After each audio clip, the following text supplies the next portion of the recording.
It's time for another episode of Vol Vet Review. If you don't know, we are so lucky to have the University of Tennessee Knoxville veterinary team helping to educate through my channel. We created this incredible relationship when baby Seven went there for his first stay.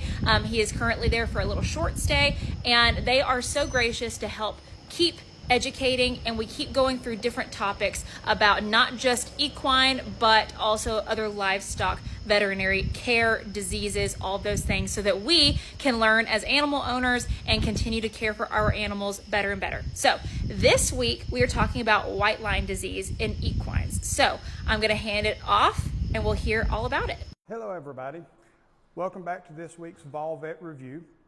I'm Jeremy Davis. Welcome to my shop. So this week on Vol Vet Review, we're going to be talking about white line disease. So we've had a lot of requests for this, and it is something that affects horses worldwide, especially in the eastern United States where it's very, very wet and humid. Across the pond, England has a very terrible issue with it as well, with all their rain. So white line disease, what is it? So it's kind of a little bit of a misnomer.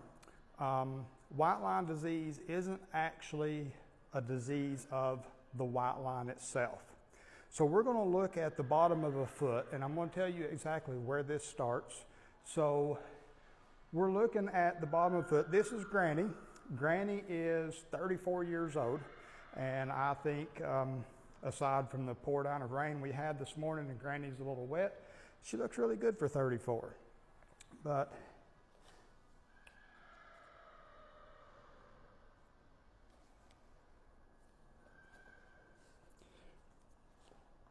okay, so here we have the white line. It's actually, on a younger horse, a really healthy foot, it's kind of a yellow color. And just outside of that white line, this whole hoof wall that we can see down here is called the stratum medium. So white line disease actually affects the stratum medium, the very inside or axial edge of it, just outside the white line. So it actually attacks the foot here. And then when we usually see it, we'll get little pockets in the white line that deteriorate. So that's where the term white line disease came from. So white line disease, like I say, it's kind of a misnomer. It's actually a keratolytic disease.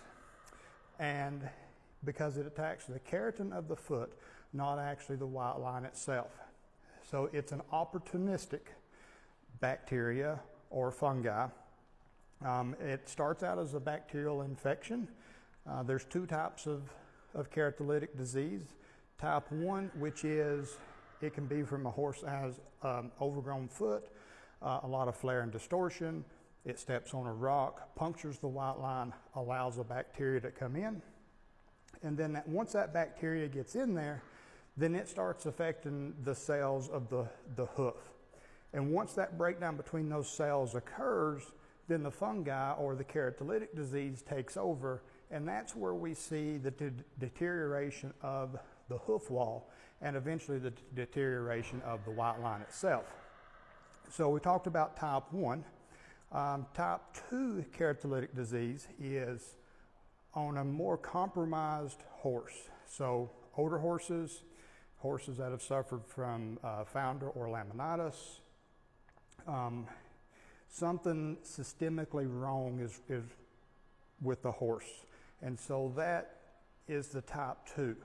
Now, type 1 we can treat by doing a hoof wall resection. Keratolytic disease or white line disease also responds very well to copper sulfate. I use a lot of copper sulfate underneath pads. Granny has pads on her front feet. It also responds very well to iodine-based topicals. So we can do the wall resection and we can treat it, and that usually gets rid of the white line disease itself. Now on a systemic or a type 2 keratolytic disease, we treat it in kind of the same manner, but first we have to treat the cause why it is systemic. So is it laminitis? Is it founder? Is it poor nutrition? Once we get those taken care of, then we can revert back and treat it kind of the same way as we do the type 1. Prognosis of white line disease generally is very, very good if it's caught early, type 1 or type 2. However, if you let it go, don't treat it, it can progress on and become a very catastrophic event. It can lead to laminitis, rotation or sinking of the coffin bone. So that is something that we want to stay on top of. Listen to the farrier, clean your feet, listen to the veterinarian. Let's keep these feet clean. Let's see if we can keep this paralytic disease at bay. Thank you. So Janice, let's not get white line disease. Let's keep it at bay, and hope y'all learned a lot from that and enjoyed this week's Vol Vet Review, and let us know what other topics you would like for us to cover. And as always, I have the link in my link tree, or if this is on Facebook, in the comments, to donate to the research fund or to the Baby 7 scholarship through the University of Tennessee, Knoxville to continue this education further.